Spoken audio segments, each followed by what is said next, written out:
Psalm chapter 42, verse 1. As the deer pants for streams of water, so my soul pants for you, my God. Psalm 119, verse 10. I seek you with all my heart. Do not let me stray from your commands. Where is your fire for God currently right now? Do you feel like you have lost desire to praise God? There's been many points in my life where I felt lost. I felt empty. I felt like my cup was purely empty. Maybe it's because you've already given as much as you can. Maybe it's because you haven't replenished your own cup. God sees us as engines. He sees us as engines to do his righteous will. And as someone who is hungry to do more, as a Christian, as a baptized believer, I have to constantly be in my word so I can continue to want to desire God. See, sometimes even our most fleshly desires for food, for water, for physical and monetary compositions, sometimes those things outgrow our desire and fire for God. And that's where you fall short. That's where you start having spiritual problems, spiritual battles. You start losing that spiritual warfare battle within yourself and within the environment you are living in. See, your environment is going to entail you and force you to grow. Because with every new environment, there is a new set of challenge. And when I go down to Psalms 27 verse 4, it says, one thing I ask of the Lord, this only do I seek, that I may dwell in the house of the Lord all the days of my life, to gaze on the beauty of the Lord and to seek him in his temple. Do you seek God? Are you weak? Are you feeling weak right now? It's okay. It's okay to feel weak. It's okay to feel lost. But don't allow yourself to continue to be forgotten. Don't allow yourself to be continuously hungry, tired, weak. Because in those moments, you have to use those moments to get closer to God. When Jesus was in the wilderness 40 days, 40 nights, he was being tempted by Satan. And Satan knew he was hungry. Jesus knew Satan was going to try to tempt him. And he was going to try to tempt him with his own biblical knowledge, biblical verses, and through his own weakness and his faith.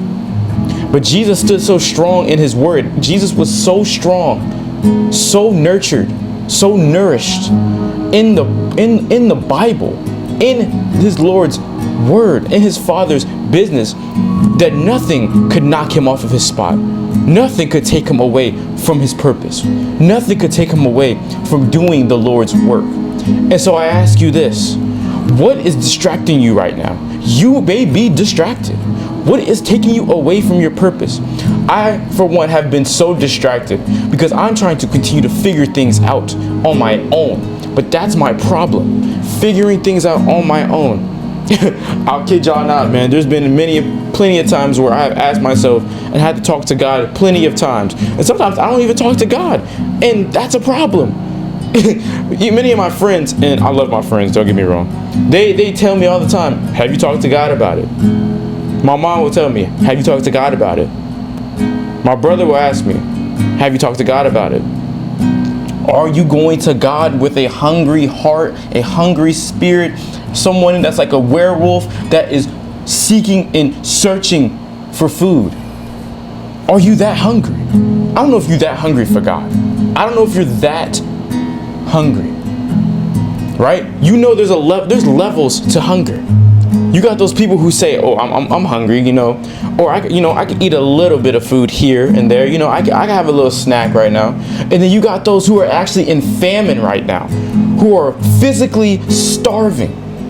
But they are physically starving for more.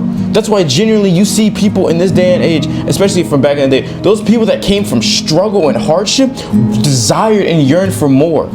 They desire for more. And those who already have it, they're happy with where they're at, right? You can't get complacent. Complacency will have you in a lost place.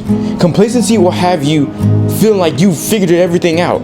You ever met a Christian that felt like they knew everything? You ever met someone who felt like they could never do any wrong? That's a whole nother story for another day. Let me wrap this up. Let me wrap this up. For me, desire to me is doing the Lord's work. Is you actually doing whatever it takes to get it, to get something, to receive something. But living for God is doing whatever it takes to serve, to love others, to give yourself. The Bible talks about, I believe it's in Matthew or Mark, picking up your cross, carrying it, and going through struggle. Picking the cross up like Jesus did for all of us. And that comes with sacrifice. Your desire comes with sacrificing desires that aren't meant for you, that you don't need. Everybody want to be great. Everybody want to make millions, but sometimes you have to sacrifice to get there. Everybody wants a closer relationship with God, but you're going to have to sacrifice time so you can spend time in your word, spend your time in prayer and meditation with Him. Are you willing to do that? That is a question I want you to answer. Thank you for watching. As always, God bless every single one of you, and I'll see you in the next one.